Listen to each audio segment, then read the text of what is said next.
आज हम लोग पढ़ने वाले हैं प्रकाश का अपवर्तन, रिफ्रैक्शन ऑफ लाइट। मतलब ये चौथा नंबर लेक्चर है। प्रकाश का परावर्तन तथा अपवर्तन वाले चैप्टर का ये चौथा लेक्चर है। अगर आपने अभी तक हमारे 3 लेक्चर को नहीं देखा है तो उन तीनों लेक्चर का लिंक वीडियो के डिस्क्रिप्शन में दे दिया हूँ।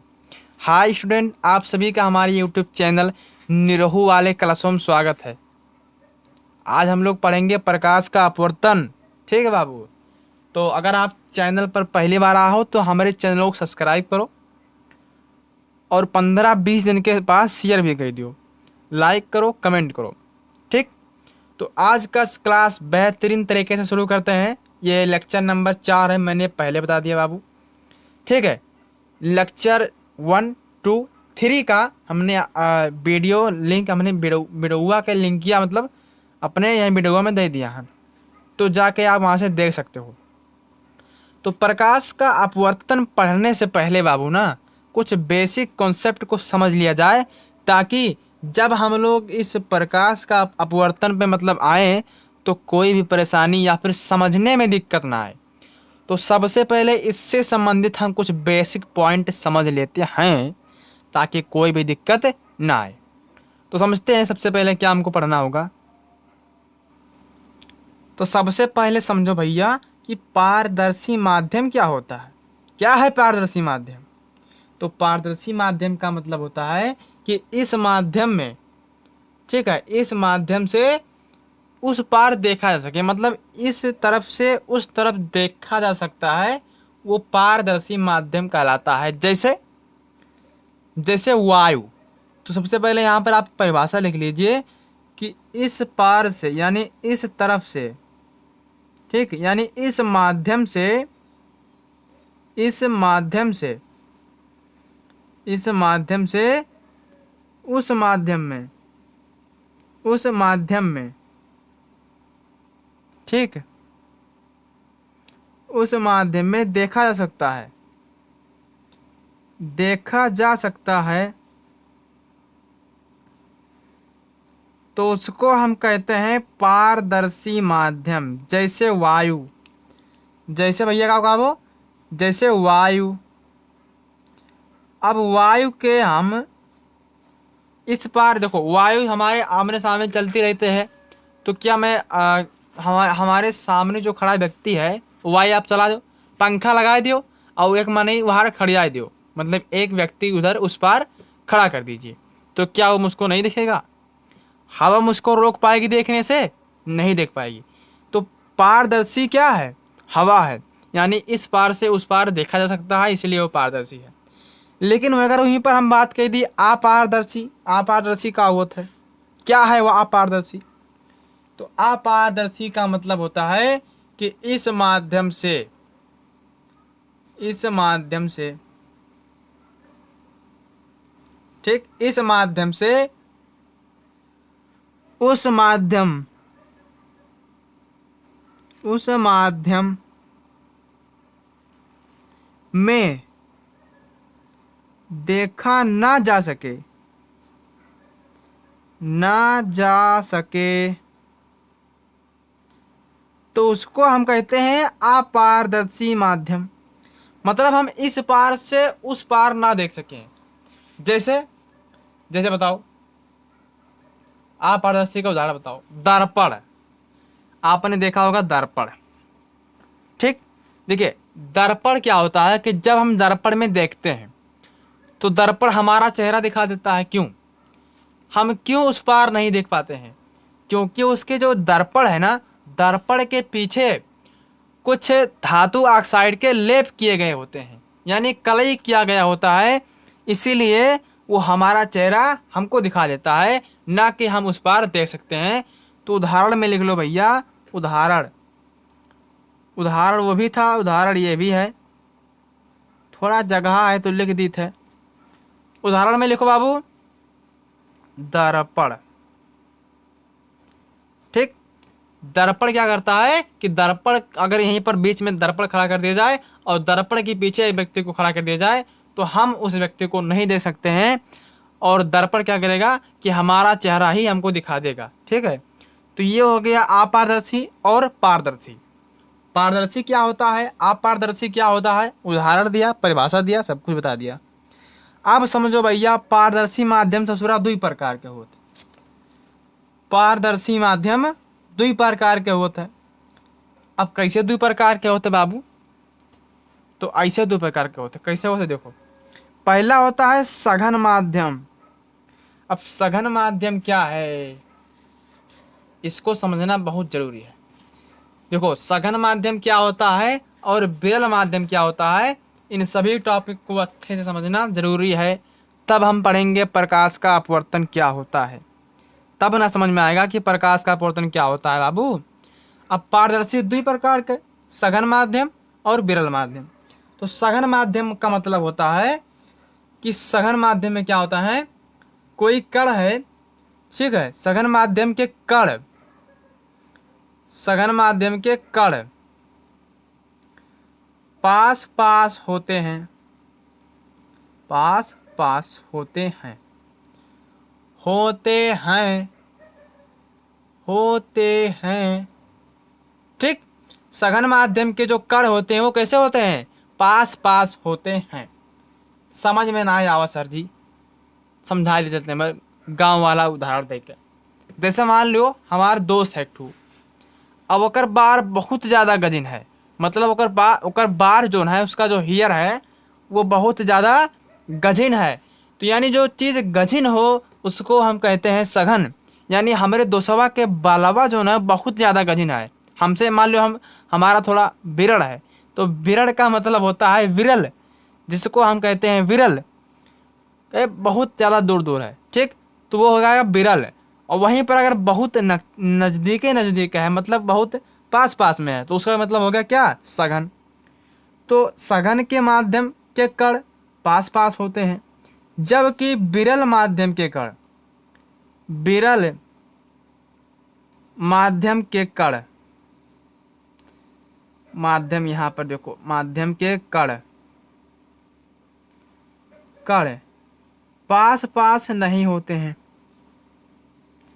पास पास ना होकर कैसे होते हैं, दूर दूर होते हैं, दूर दूर होते हैं। इसीलिए वो क्या हो गए, विरल हो गए। समझ में आवा कि सघन माध्यम का होता है, विरल माध्यम का होता है, बताइए। सघन माध्यम का मतलब हुआ, जैसे मान लो ये हमारा दोस्तवा हुआ, ये मेरा दोस्त है, ठीक, ये इसके पैर हैं, ये इसके हाथ हैं। अब इसका जो बाल है वो बहुत ज़्यादा गजीन है, ऐसे करके बहुत ज़्यादा गजीन है। तो गजीन का मतलब हुआ सघन, सघन माने गजीन, गजीन माने सघन, सघन माने गजीन। यानी कि सघन माध्यम के कण कैसे होते हैं, पास पास होते हैं। जबकि अगर हम बात करें विरल माध्यम की, कैसे बाबू, विरल माध्यम की बात करें तो इसमें देखो, समझ में आ गया भैया। देखो अब हम अगर बात करें विरल की, तो विरल में देखो ये हुआ हमारा दोस्तवा, ठीक, ऐसे। अब विरल में क्या होता है, इसके जो बाल हैं वो दूर दूर हैं, ठीक, तो जब दूर दूर रहें तो हम कहेंगे विरल, और जब नज़दीक नज़दीक यानी पास पास रहें तो उसको हम कहेंगे सघन। समझ में आया कि नहीं। अभी इन सभी का यूज करेंगे हम प्रकाश का अपवर्तन टॉपिक पढ़ने में, ठीक भैया। अब हम लोग समझते हैं अपवर्तन का कारण, क्यों होता है अपवर्तन, उसको समझने वाले हैं। ध्यान समझो भैया, ठीक है, समझो भैया यहाँ फटाक से। अब यहाँ पर आगे बाबू, अपवर्तन का कारण, अपवर्तन होता क्यों है, मतलब कारण क्या है कि अपवर्तन होता है, तो ध्यान समझो। देखो भैया, अपवर्तन का कारण का मतलब समझो। अपवर्तन का कारण देखो, प्रकाश की चाल अलग अलग माध्यम में, जैसे ये विरल माध्यम है, ये सघन माध्यम है, तो प्रकाश की चाल अलग अलग माध्यम में अलग अलग होती है। समझ में आया कि नहीं। जैसे विरल से सघन और सघन से विरल, अभी आपको चित्र बना के समझाऊंगा, फिर समझ में आएगा। तो प्रकाश की चाल अलग अलग माध्यम में अलग अलग होती है, इसीलिए जब प्रकाश की किरण, ठीक है भैया, प्रकाश की किरण एक माध्यम से दूसरे माध्यम में प्रवेश करती है या जाती है तो वो अपने पथ से विचलित हो जाती है। इसीलिए होता है प्रकाश का अपवर्तन। कारण क्या है कि जब कोई प्रकाश की किरण एक माध्यम से दूसरे माध्यम में जाती है तो वो अपने वास्तविक मतलब रास्ते से विचलित हो जाती है, और इसी घटना को हम कहते हैं प्रकाश का अपवर्तन। इसीलिए प्रकाश का अपवर्तन होता है, यही कारण है। अब समझो ध्यान से कैसे होता है। जैसे मान लो यहाँ पर समझो, कहाँ गया मेरा पटरी। तो देखो सबसे पहले समझो विरल से सघन। अगर कोई प्रकाश की किरण विरल से सघन में जा रही है तब उसका अपवर्तन कैसे होगा। मान लेते हैं यहाँ पर ध्यान से देखो, ये है क्या, ये क्या भैया बताओ। ठीक, ये क्या बाबू बताओ फिर फटाक से। देखो भैया ये है तल। अब मान लीजिए यहाँ से प्रकाश की किरण आई ऐसे, ऐसे प्रकाश की किरण ऐसे आई, यहाँ से देखो ऐसे यहाँ तक प्रकाश की किरण आई। तो जब प्रकाश की किरण आई तो यहाँ पर को सीधे से जाना चाहिए था, इसको सीधे ऐसे जाना चाहिए था ऐसे, लेकिन ये अपने वास्तविक मार्ग से ऐसे विचलित हो गया। ठीक, यानी कि सीधा ना ही गवा, तिरछा भाग गए। ऐसे प्रकाश की किरण आवा तो सीधा ना जाकर ये अपने वास्तविक मार्ग से विचलित हो गया। अब यहाँ पर हम मान लेते हैं अभिलंब। देखो ध्यान से, ये क्या भैया, ये है क्या, अभिलंब है, इसको मान लेते हैं अभिलंब। ठीक, समझ में आ गया। ये है विरल माध्यम। कौन सा माध्यम बाबू, विरल से सघन जा रहा है ना। देखो ये विरल से सघन, तो ये है विरल। यानी जब प्रकाश की किरण आए रहा तो वायु में रहा, वायु मतलब विरल। और जब अंदरवा जब प्रवेश करिस, प्रवेश हुआ मतलब गवा, तो सघन में आए गवा। ठीक, सघन माने मान लो पानी, कांच, पानी हो गया, कांच हो गया, ये सब कैसे माध्यम है, सघन माध्यम है। तो जब विरल माध्यम से सघन माध्यम में आता है, ठीक है। अब यहाँ पर देखो जब विरल से सघन आ गया, ये विरल है ये सघन है, ये प्रकाश की किरण आई विरल से सघन होके, तो ये अपनी वास्तविक मार्ग से विचलित हो गए, थोड़ा सा मतलब इधर हो गया। अब यहाँ पर कोण बनता है, यहाँ पर कोण का बना, यहाँ पर कोण बना आई, और यहाँ पे कोण बना आर, यहाँ पे कोण बना आर, कोण आई और कोण आर।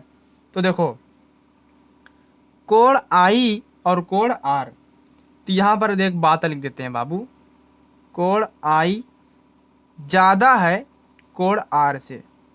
बताओ इससे क्या समझ में आया। कोण आई ज़्यादा है कोण आर से, इससे क्या समझ में आया। यानी देखो जब प्रकाश वायु में चलत रहा तब एक मानव बहुत ज़्यादा रहा, चलत रहा भड़बड़ भड़बड़ सड़ सड़ सड़ सड़, खूब तेजी से चल रहा था। लेकिन जैसे ही कोण आर यानी सघन में आया तो इसका मान कम हो गया, यानी इसलिए आई का मान ज़्यादा है कोण आर से।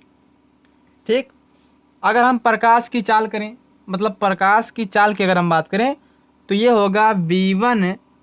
ठीक है, v1 ये ज़्यादा होगा v2 से, यानी ये v1 आया, उसके बाद में v2। तो जब v1 था तो विरल में था, लेकिन जैसे ही सघन में आया तो v2, यानी v1 ज़्यादा है v2 से। इसको भी आपको लिख लेना है, ये प्रकाश की चाल है। समझ में आ गया भैया। दूसरा कंडीशन देखो, अगर सघन से विरल जा रही हो तब क्या होगा। अगर सघन से विरल जा रही हो तब क्या होगा, ध्यान से देखो, ये बना देता हूँ इसको ऐसे करके। ठीक, ये है तल। अब यहाँ से प्रकाश की किरण आई ऐसे, ऐसे आई। अब इसको सीधा जाना चाहिए था, ऐसा सीधा जाना चाहिए था, लेकिन सीधा ना जाए ऐसा बगलिया आएगी, मतलब विचलित हो जाना। ठीक, सीधा ना जा करके बगल में हो जाना, मतलब साइड हो जाना, विचलित हो जाना। और यहाँ पर मान लो अभिलंब, ये क्या भैया, ये है अभिलंब। ये क्या बाबू, ये है अभिलंब। ठीक, अब ये है सघन माध्यम। कैसा माध्यम है? सघन है। ये है सघन और ये है विरल, यानी आपकी सघन से विरल गवाह है। ये आने वाली प्रकाश की किरणें जो है वो सघन से विरल जा रही हैं। किस प्रकार से जा रही हैं? सघन से विरल जा रही हैं। बताओ समझ में आवत है कि नहीं? तो अब इसका जस्ट उल्टा होगा, समझो। सघन से विरल जा रही हैं, इसका मतलब हुआ ये है कोण आई, ये कोण क्या है? आई है। तो ये कोण होगा आर, ये कोण क्या होगा? आर होगा। देखो, कोण आई और कोण आर। तो अब की बार बताओ, कोण आई ज़्यादा रही कि कोण आर ज़्यादा रही? तो अब की बार कोण आर ज़्यादा रहेगा कोण आई से, क्योंकि ये विरल है। और आपको पता है कि विरल में जो प्रकाश की चाल होती है वो कम होती है, मतलब सॉरी ज़्यादा होती है। यानी वायु में प्रकाश की चाल बहुत तेज होती है। अभी मैं लिखने वाला हूँ। तो देखो, आर ज़्यादा है आई से, मतलब कोण आर ज़्यादा है कोण आई से। अगर हम प्रकाश की चाल की बात करें तो देखो, ये जो प्रकाश की किरण आ रही हैं ये B1 है, ये B1 है, ठीक। और ये क्या है? B2 है। तो B1 सघन में है और B1 विरल में है, ठीक। देखो ध्यान से, B1 सघन में है और B2 विरल में है। यानी B1 सघन में मतलब पानी में मान लो है, और विरल, विरल का मतलब मान लो वायु में है। तो देखो, B1 ज़्यादा होगा कि सघन ज़्यादा होगा? मतलब B1 ज़्यादा होगा कि B2 ज़्यादा होगा? तो यहाँ पर देखो, B2 ज़्यादा होगा B1 से। आपको इसको अच्छे से नोट कर लेना है। समझ में आ गया कि नहीं बताइए? बिल्कुल समझ में आ गया, ठीक। एक एक पॉइंट समझ आ गया बाबू। अब हम लोग पढ़ने वाले हैं प्रकाश का अपवर्तन। लेक्चर थोड़ा बड़ा हो सकता है, इसके लिए सॉरी, ठीक है भैया। मैं चाहता हूं कि एक एक कॉन्सेप्ट आपको अच्छे से मतलब रट जाए और आप सब कुछ समझ पाओ। अब हम लोग देखने वाले हैं प्रकाश का अपवर्तन क्या होता है। चलो, अब हम लोग पढ़ा जाए प्रकाश का अपवर्तन। इसीलिए हमने सबसे पहले बेसिक पॉइंट बता दिया थे, ठीक है बाबू। तो अब हम लोग पढ़ने वाले हैं प्रकाश का अपवर्तन। अगर आपको ऊब लग रहा हो तो थोड़ा सा पानी पी लीजिए और अपने कॉपी में इसको लिखते चलिए। यही आपका नोट्स है, यही आपकी तैयारी है बोर्ड एग्जाम 2025 का, लेक्चर नंबर 4। चलो, तो यहाँ पर देखो, प्रकाश का अपवर्तन का मतलब होता क्या है। जब कोई प्रकाश किरण एक माध्यम से दूसरे माध्यम में प्रवेश करती है, सॉरी स्टूडेंट, हमारे गांव में बहुत ही ज़्यादा कुकुर रहते हैं। कुकुर का मतलब कुत्ता, कुत्ता का मतलब डॉग। तो इस समय बहुत ज़्यादा वो भौंक रहे हैं कुत्तों की तरह, तो इसके लिए मैं आपसे माफ़ी चाहता हूँ। आप हमारे पढ़ाई पर फोकस कीजिए, ठीक है, उन्हें पालतू कुत्तों पर नहीं, ठीक है। तो समझो, जब कोई प्रकाश की किरण एक माध्यम से दूसरे माध्यम में प्रवेश करता है तो अपने वास्तविक मार्ग से विचलित हो जाता है। इस घटना को प्रकाश का अपवर्तन कहते हैं। इसी प्रकार से आपको इसका लेना है स्क्रीनशॉट। लो फटाक से स्क्रीनशॉट। फिर आपको डायग्राम यानी चित्र की मदद से समझाते हैं कि कैसे अपवर्तन की घटना होती है, ठीक है भैया। समझो, यहाँ पर ध्यान समझो। यहाँ पर डायग्राम से समझ में आ गया कि नहीं आया बताया? डायग्राम समझो। देखो, सबसे पहले देखो, ये है एक तल, ध्यान से देखना। ये क्या है भैया? एक तल है। क्या बाबू? एक तल है। अब जब एक तल है, बीच में मान लेते हैं अभिलंब। अभी इन सभी का मैं नाम भी लिख दूंगा आराम से, आपको घबराने की जरूरत कोई नहीं है। ये क्या हो गया? अभिलंब है। अब मान लो कि यहाँ से प्रकाश की किरण आई है, इसे ऐसे प्रकाश की किरण ऐसे आई, तो उसको जाना चाहिए था सीधे, ऐसे डॉट में मार देता हूं इसे, उसको जाना चाहिए था सीधे लेकिन वो ससुरा जौन प्रकाश के किरणवा है वो सीधे ना जाए, अपने वास्तविक मार्ग से विचलित हो गया। ऐसे इस तरह से अपने वास्तविक मार्ग से क्या हो गया भैया, विचलित हो गया। ये आने वाली किरण यानी माध्यम 1, माध्यम 2। अब देखो ध्यान से, ये है विरल माध्यम। मैं यहाँ पर अब लिख देता हूँ, ये है विरल माध्यम, विरल माध्यम, ये है विरल माध्यम। ठीक, विरल माध्यम का मतलब वायु, यहाँ पर ऊपरा लिख देता, ऊपरा। विरल माध्यम का मतलब वायु। अब नीचे है सघन माध्यम। कौन सा माध्यम, सघन माध्यम। विरल माध्यम क्या होता है, सघन माध्यम क्या होता है, इसीलिए हमने आपको पहले पढ़ा दिया है। अब सघन के माध्यम के जगह पे हम ले लेते हैं कांच। ठीक, तो यहां पर हमने ले लिया कांच। यह है वायु, यह है कांच। अब समझो, समझने वाली बात क्या है इसमें, आप समझो। इसका नाम है अभिलंब। इसका नाम क्या है भैया, अभिलंब है। ठीक है भैया, कक्षा 10 वाले, कक्षा 10 वाले स्टूडेंट, आप सभी का हमारे यूट्यूब चैनल पर स्वागत है। वीडियो अगर पसंद आ रहा हो तो वीडियो को लाइक करो। चैनल पर पहली बार रहा हो भैया तो चैनल को सब्सक्राइब करो, और बगल में घंटी आई उसका दबा दो भट्ट से, ताकि जौन वीडियो अपलोड करिए तुरंत आपके लगा पहुंचा खट से। ठीक है भैया, देखो ये है अभिलंब, ये है विरल माध्यम, और ये है सघन माध्यम। विरल माध्यम का मतलब वायु, सघन माध्यम का मतलब कांच। अब समझिए, जो किरण आ रही है उसको हम कहते हैं आपतित किरण। जो किरण आ रही है किरण तो आवत है, इसका नाम है आपतित किरण। कौन सा किरण, आपतित किरण। इसका नाम है भैया, इसका नाम है आपतित किरण, यानी आने वाली किरण। ठीक है, अब यहां से जब दूसरे माध्यम में आई तब इसका नाम हो गया अपवर्तित किरण। ये वाला था ना, अपवर्तित किरण, अपवर्तित किरण, किरण। ठीक, देखो ये है आने वाली किरण मतलब अपवर्तित किरण, और ये है जाने वाली किरण, यानी ये है आपतित किरण, ये है अपवर्तित किरण।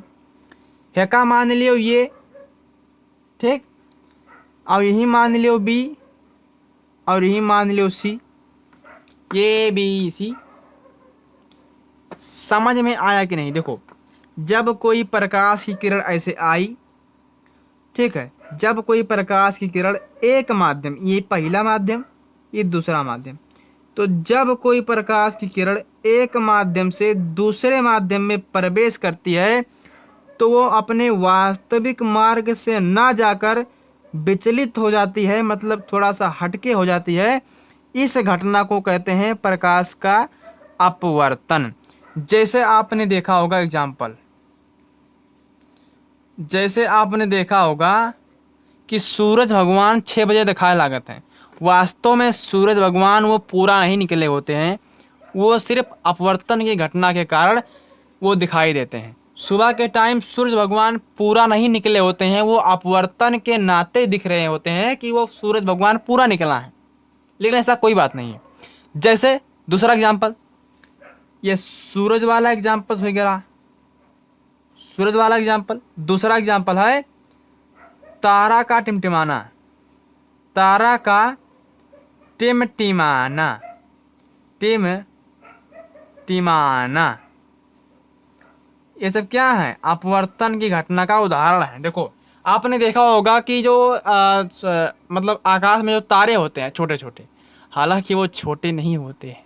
अगर एक तारा धरती पे गिर जाए तो कहानी खत्म, धरती की कहानी तो खत्म। तो तारा को हल्का में नहीं लेना है, ठीक है। तो मतलब देखो, तारा टिमटिमा रहा होता है किसके कारण, अपवर्तन के कारण। देखो इसलिए टिमटिमा रहा होता है क्योंकि वो बहुत दूर होते हैं। अब उनको देखने में हमको कई ज़्यादा मतलब कई सारी परत को फाड़ के देखना होता है। जैसे वायु के परत होते हैं, बहुत ज़्यादा परत होता है, ठीक। समताप मंडल बहुत मतलब सारे मतलब यहाँ पर परत को देखना होता है, उसी परत के कारण क्या होता है, अपवर्तन महसूस होता है। अब यहाँ पर देखो भैया अपवर्तन के नियम, देखो यहाँ पर अपवर्तन के नियम। अगर वीडियो पसंद आओ तो बेटा हुआ लाइक करो यार फटाक से, ठीक है भैया, वीडियो को लाइक करो भैया। ये है अपवर्तन का नियम। अपवर्तन के नियम को में क्या पढ़ना है, देखो प्रथम नियम क्या कहता है, द्वितीय नियम क्या कहता है, इसको समझना जरूरी है कि नहीं, बिल्कुल है। देखो देखो प्रथम नियम क्या कहता है, आपतित किरण तथा अपवर्तित किरण और अभिलंब तीनों एक ही तल में होते हैं, ये इनका पहला नियम है। अब कैसे होते हैं उनको जरा देखते हैं, यहाँ देखो ध्यान से। देखो ये है आपतित किरण यानी आने वाली किरण, ये है अपवर्तित किरण यानी जाने वाली किरण, और ये है अभिलंब यानी आने वाली किरण और जाने वाली किरण, और बीच में अभिलंब। तीनों एक ही तल में हैं कि नहीं, पहले ये बताओ, तीनों एक ही तल में हैं कि नहीं, बिल्कुल हैं। तो आने वाली किरण यानी आपतित किरण, जाने वाली किरण यानी अपवर्तित किरण, और अभिलंब तीनों एक ही तल में है, इसलिए ये पहला नियम यानी प्रथम नियम हो गया। द्वितीय नियम क्या कहता है उसको देखो, दूसरा नियम देखो। दूसरा नियम है आपतन कोण की जा और अपवर्तन कोण की जा का अनुपात सदैव नियतांक होता है। अभी ज्या क्या हो भैया, ये आपतन कोण की ज्या क्या है, अपवर्तन कोण की ज्या क्या है, हमने इसमें आपको बताया था, मतलब बताने जा रहा हूँ, ध्यान समझो। देखो भैया अपवर्तन कोण की ज्या का मतलब होता है, देखो अपवर्तन कोण यानी ई वाला कोणवा, कोण आर, ई हुए अपवर्तन कोण, जबकि आपतन कोण आई हुए। यानी आपतन कोण और अपवर्तन कोण यानी आप देखो आपतन कोण की ज्या और अपवर्तन कोण की ज्या के अनुपात का क्या होता है, सदैव नियतांक होता है। मतलब समझो, ध्यान से समझो, ध्यान से समझोगे तभी समझ में आएगी। देखो भैया ध्यान से देखना, ध्यान से देखना, ध्यान से देखना, ध्यान से देखना, हाथ जोड़ के विनती है, ध्यान से देखना। देखो मान लो द्वितीय नियम की बात कर रहा हूं मैं, आपतन कोण की ज्या और अपवर्तन कोण की ज्या के अनुपात की क्या होता है, सदैव नियतांक होता है। जैसे मान लो ये कोई तल है, ये प्रकाश की किरण आई और ये प्रकाश की किरण मान लो यहाँ से गई, ऐसे गई, सॉरी यहाँ पे कुछ गड़बड़ हो रहा है मामला। ये हमने यहाँ पे देखो, ये प्रकाश की किरण यहाँ से जाएगी नहीं, यहाँ से ऐसे सीधा डॉट डॉट करके जाएगी, डॉट डॉट करके जाएगी, ठीक है, और ये अपने मार्ग से विचलित होगा, ठीक। ये है मान, इसको हटाओ यहाँ से, ये गलत हो गया, ये है अभिलंब, ठीक, अभिलंब है, ठीक, अभिलंब है। अब यहाँ पर बना है कोण आई यानी आपतन कोण की ज्या, यहाँ पर बना है कोण आर यानी कि अपवर्तन कोण की ज्या। समझ में आया कि नहीं, समझ में आया कि नहीं, नहीं समझ में आया होगा क्योंकि हमने यहाँ पर डायग्राम थोड़ा सा हटके बना दिया है, थोड़ा सा मिस्टेक कर दिया है। तो आपतन कोण की ज्या और अपवर्तन कोण की ज्या का मतलब समझ में आया कि नहीं बताओ। दूसरे नियम को एक बार मैं फिर से आपको समझाने की कोशिश करता हूँ। जैसे मान लो, जैसे मान लो यहाँ से ये है अभिलंब, ये क्या है, अभिलंब है, और ये है कोई तल, ये है कोई तल, ठीक, ये कोई तल है। अब यहाँ से प्रकाश की किरण आई इसे, ठीक, प्रकाश की किरण आई तो इसको सीधे जाना चाहिए था, लेकिन ये सीधे ना जा करके ये क्या हो गया, अपने मार्ग से विचलित हो गया, इसे अपने मार्ग से विचलित हो गया, ठीक है। तो देखो ये है पहला माध्यम, ये है दूसरा माध्यम।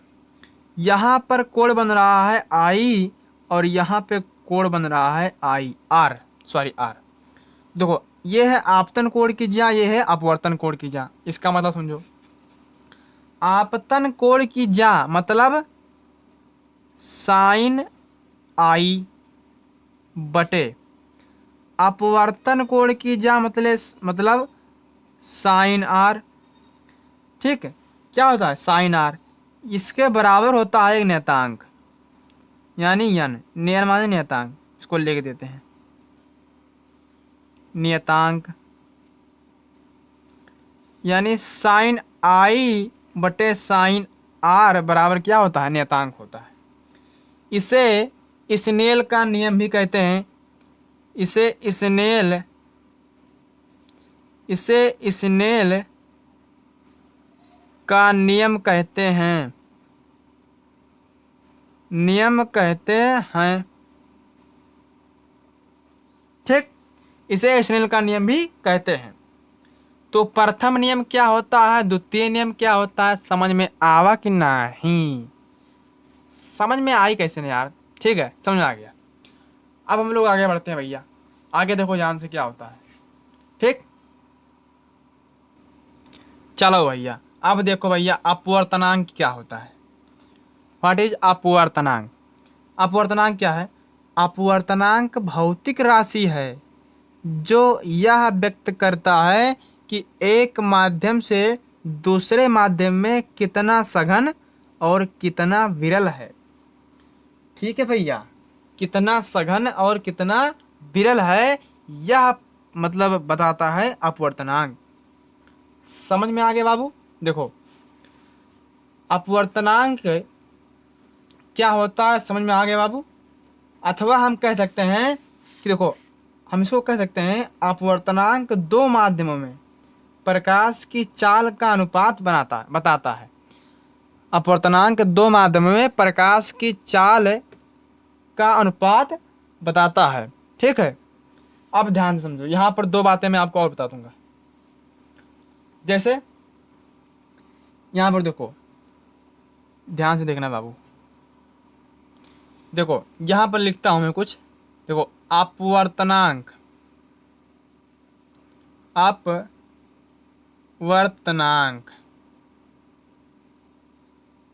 अपवर्तनांक को हम किससे प्रदर्शित करते हैं भैया? अपवर्तनांक को हम यन से प्रदर्शित करते हैं। यन से प्रदर्शित कहो चाहे व्यक्त कहो, तो हम यह व्यक्त लिखते हैं। अपवर्तनांक को यन से प्रदर्शित करते हैं। ठीक, इसका मात्रक बता दो बाबू, कक्षा 10 के स्टूडेंट, इसका मात्रक बताओ, पढ़ा के बताओ मात्रक। इसका मात्रक नहीं होता है। नहीं होता है का मतलब इसका मात्रक होता ही नहीं है। अपवर्तनांक का मात्रक नहीं होता है भैया। आज इसको अपने दिमाग में उठा लेना कि अपवर्तनांक का मात्रक नहीं होता है। अब देखो यहाँ पर दूसरा पॉइंट देखो, दूसरा पॉइंट क्या है? देखो माँ का, यहाँ पर मैं आपको बताने वाला हूँ अपवर्तनांक से कुछ और महत्वपूर्ण बातें। अब बातें क्या है? अपवर्तनांक सदैव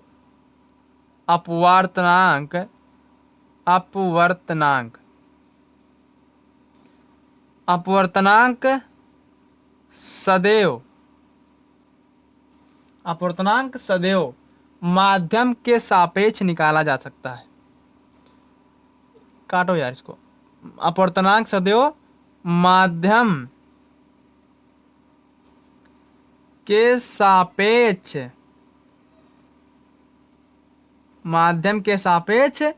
निकाला जाता है। माध्यम अब ना रहा है तब केकरे सापेक्ष निकलबो? बिना माध्यम का निकाला जाता है। ठीक बाबू, समझ में आ गया भैया? तो यहाँ पे हमने आपको दो पॉइंट बताया, अपवर्तनांक को n से व्यक्त करते हैं, n से प्रदर्शित करते हैं, इसका मात्रक नहीं होता है।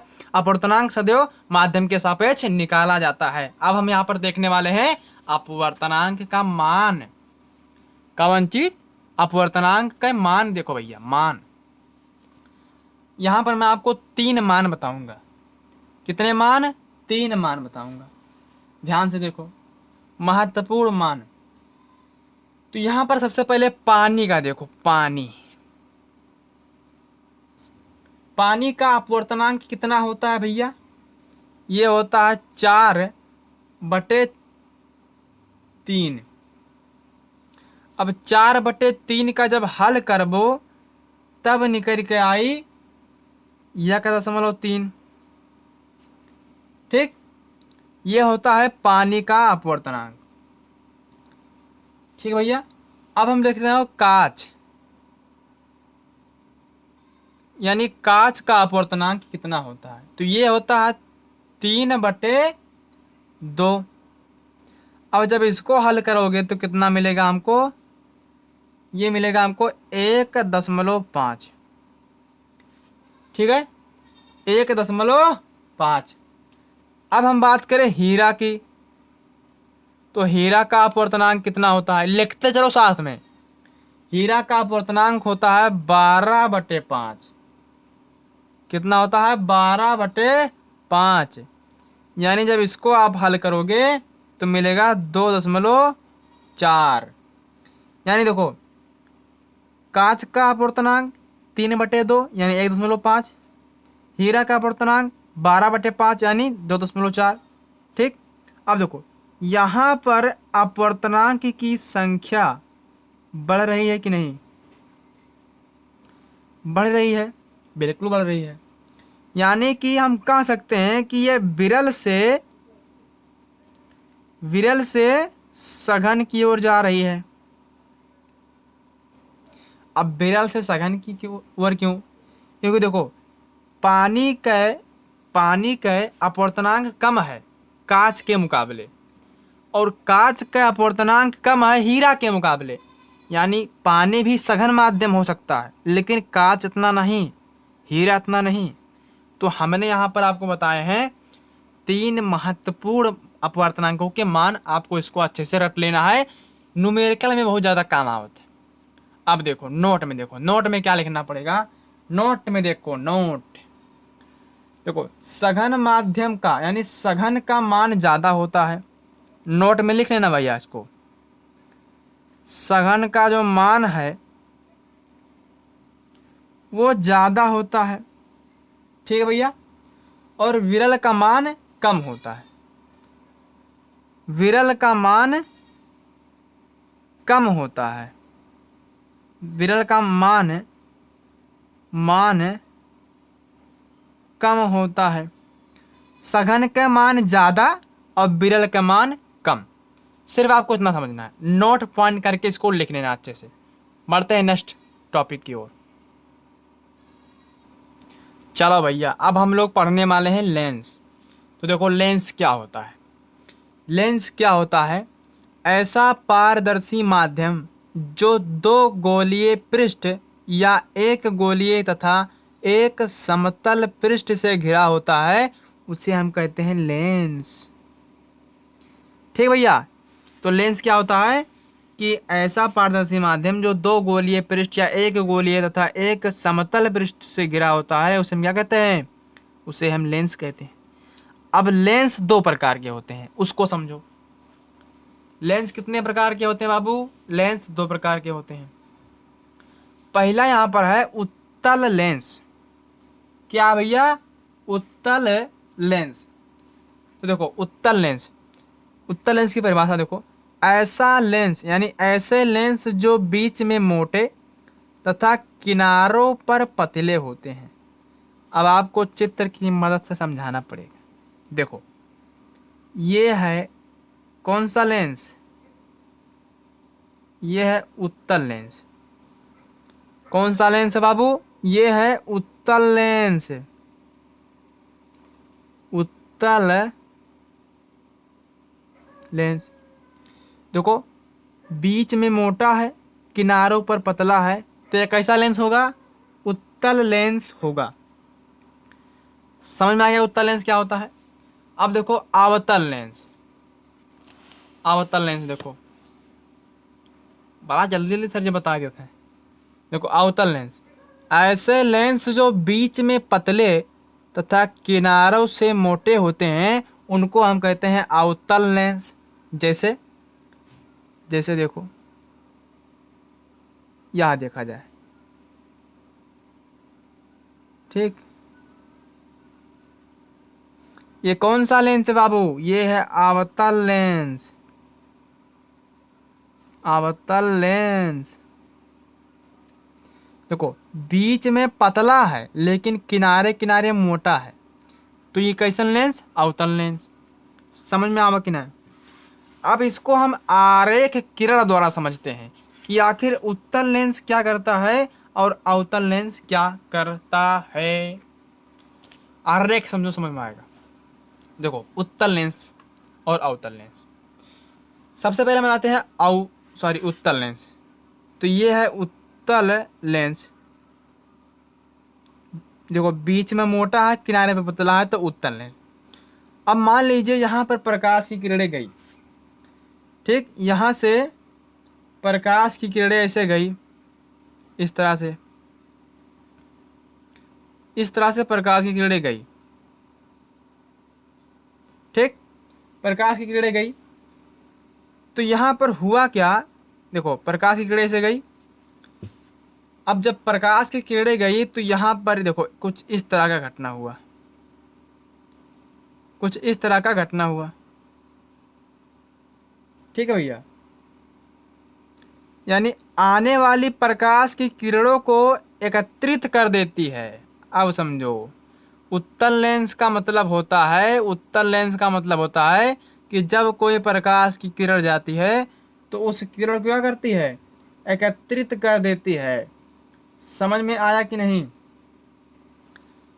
ठीक है, समझ में आया कि नहीं?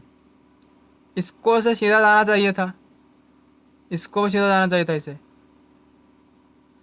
तो ये यानी कि ये जो प्रकाश की किरण गई है उसको मतलब यह क्या करते हैं? इकट्ठी कर देती है, एकत्रित कर देती है। तो ये हो गया उत्तल लेंस। अब अगर हम अवतल लेंस की बात करें तो देखो ये अवतल लेंस, ठीक, ये है अवतल लेंस। अब यदि हम प्रकाश की किरण को भेजें, इसे प्रकाश की किरण को ऐसे भेजें, ठीक, ऐसे भेजें प्रकाश की किरण को, प्रकाश की किरण को भेज दिया। अब एक जगह गवा इसे, तो ये आने वाली प्रकाश की किरण को क्या करता है? विस्तारित करता है, ऐसे करके, ऐसे करके, ऐसे करके, ऐसे करके। यानी आने वाली प्रकाश की किरण को एकत्रित ना करके क्या करता है? विस्तारित करता है। तो घोचा मोचा सा लग रहा है, मज़ा नहीं आ रहा है, क्या करेंगे? व्यवस्था थोड़ा कम लेवल की है इसीलिए इसको पढ़ा रहा हूँ। समझिए ध्यान से, समझने की कोशिश करो, समझ में आ जाएगी। जब प्रकाश की किरण गई तो ये अवतल लेंस क्या कर दिया? इसको विस्तारित कर दिया, फैला दिया। तो ये हो गया अवतल लेंस, ये हो गया उत्तल लेंस। बताइए समझ में आया कि नहीं? बिल्कुल समझ में आएगा सर जी, ठीक। समझ में क्यों नहीं आएगा? आप देखो, ध्यान से देखना भैया। आप देखो बाबू, यहाँ पर है लेंस के लिए यू वी तथा एफ में संबंध। यानी कि लेंस के लिए अगर हम फार्मूला की बात करें भैया, तो फार्मूला देखो क्या होता है, 1/F होगा बराबर 1/U होगा, ठीक, माइनस 1/V होगा। यही फार्मूला है लेंस का। लेंस का मतलब हो गया उत्तल लेंस और अवतल लेंस, ठीक है बाबू। देखो यहाँ पर देखो, इस फार्मूले से आपका न्यूमेरिकल लगेगा, तो आपको इस फार्मूले को अच्छे से रट लेना है ताकि क्वेश्चन लगाने में कोई दिक्कत ना आए, ठीक भैया। अब हम लोग आगे बढ़ते हैं। अब यहाँ पर है लेंस की क्षमता। क्या है बाबू? लेंस की क्षमता क्या होता है, यानी पावर ऑफ लेंस। लेंस की क्षमता क्या होता है? लेंस का कार्य प्रकाश किरणों को मोड़ना होता है। लेंस का कार्य क्या होता है कि प्रकाश की किरणों को मोड़ता है। जैसे हमने बताया कि उत्तल लेंस प्रकाश की किरणों को मोड़कर एकत्रित कर देता है, जबकि अवतल लेंस प्रकाश की किरणों को मोड़कर विस्तारित कर देता है, मतलब फैला देता है। तो लेंस की क्षमता क्या होता है? देखो, लेंस की क्षमता यानी लेंस की क्षमता होता है P बराबर 1/F। यही क्या है? लेंस की क्षमता है। अब जहां P क्या है? P है एक पतले लेंस की क्षमता। P है पतले लेंस की क्षमता। ध्यान से देखो, पतले लेंस की क्षमता, इसको कहते हैं P। P क्या है? पतले लेंस की क्षमता है। जबकि F क्या है? F क्या है? फोकस दूरी है। F क्या है बाबू? F क्या है? यहाँ देख लो, फोकस दूरी है। F क्या है? F है फोकस दूरी। F है फोकस दूरी, ठीक है। जबकि फोकस दूरी मीटर में हो, फोकस दूरी मीटर में है, यहाँ फोकस दूरी मीटर में मान लीजिए है, तब क्या होगा? P बराबर 1/, फोकस दूरी यानी मीटर में। तो ये हो गई लेंस की क्षमता। इसका मात्रक होता है, इसका मात्रक होता है डायोप्टर। इसका मात्रक क्या होता है बाबू? इसका मात्रक होता है डायोप्टर, यानी D। 1 मीटर फोकस दूरी वाले लेंस की क्षमता 1 डायोप्टर होती है। इसका मात्रक क्या हो गया? डायोप्टर होता है। इसको आपको अच्छे से लिख लेना है। अब यहाँ पर समझो लेंस का उपयोग, ठीक है बाबू। लेंस यानी अवतल लेंस का उपयोग क्या होता है, उत्तल लेंस का उपयोग क्या होता है, उसको समझ लेना। उपयोग बहुत जरूरी है। देखो, लेंस का उपयोग मतलब क्या होता है। देखो, अगर हम पहले नंबर की बात करें लेंसों के उपयोग, तो देखो, नाक हो गया, कामा, गला हो गया, नाक, गला, व कान आदि को देखने में डॉक्टर क्या करते हैं? इनका प्रयोग करते हैं। तो ये हो गया उत्तल लेंस का कार्य। डॉक्टर के यहाँ चला जाओ और कह दो हमारे कान में कुछ प्रॉब्लम आ गई है, तो वे उत्तल लेंस का प्रयोग करके आपके कान को देखेंगे, आपको गला को देखेंगे, ठीक है, आपके नाकों को देखेंगे। तो ये उत्तल लेंस होते हैं, ठीक, उत्तल लेंस होते हैं। और यहाँ पर आपको बता देता हूँ मैं आपको। उत्तल लेंस समझ में आ गया भैया? उत्तल लेंस के कार्य आप समझो बाबू। दूसरा अगर हम बात करें तो उत्तल लेंस का उपयोग होता है विभिन्न उपकरणों में, जैसे कैमरा,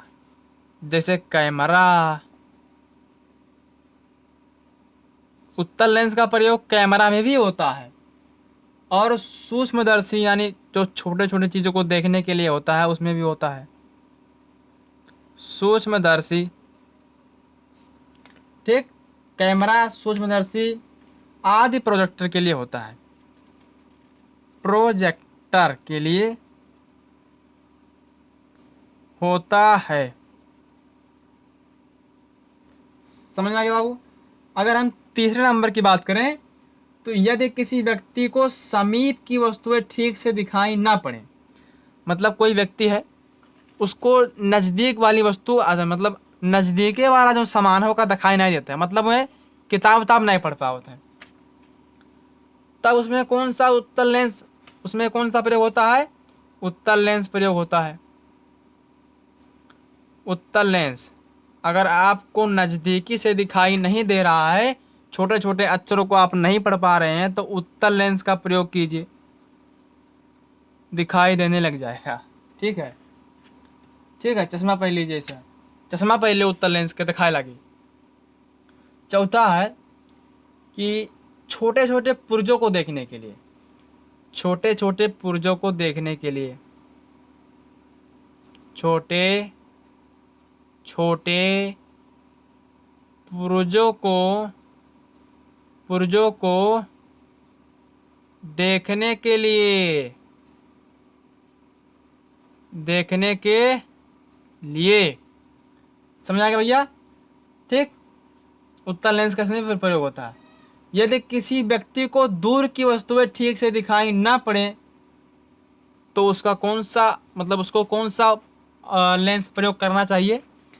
यदि कोई व्यक्ति है उसको दूर की वस्तुएं साफ साफ दिखाई नहीं दे रही हैं तो उसको प्रयोग करना चाहिए अवतल लेंस। कौन सा लेंस? अवतल लेंस प्रयोग करना चाहिए, दिखाया लगे। मतलब आप अवतल लेंस का चश्मा लगा लीजिए, आपको दूर की वस्तुएं साफ साफ दिखने लगेंगे, करना चाहिए। तो बस स्टूडेंट, आपका चैप्टर हुआ खत्म, यानी कि प्रकाश का परावर्तन तथा अपवर्तन वाला चैप्टर खत्म। ठीक है भैया, तो अगर आप हमारे चैनल पर पहली बार आए हैं तो प्लीज़ हमारे चैनल को सब्सक्राइब कर लीजिए और लाइक कर दीजिए। मिलता है नेक्स्ट वीडियो में, तब तक के लिए बाय बाय।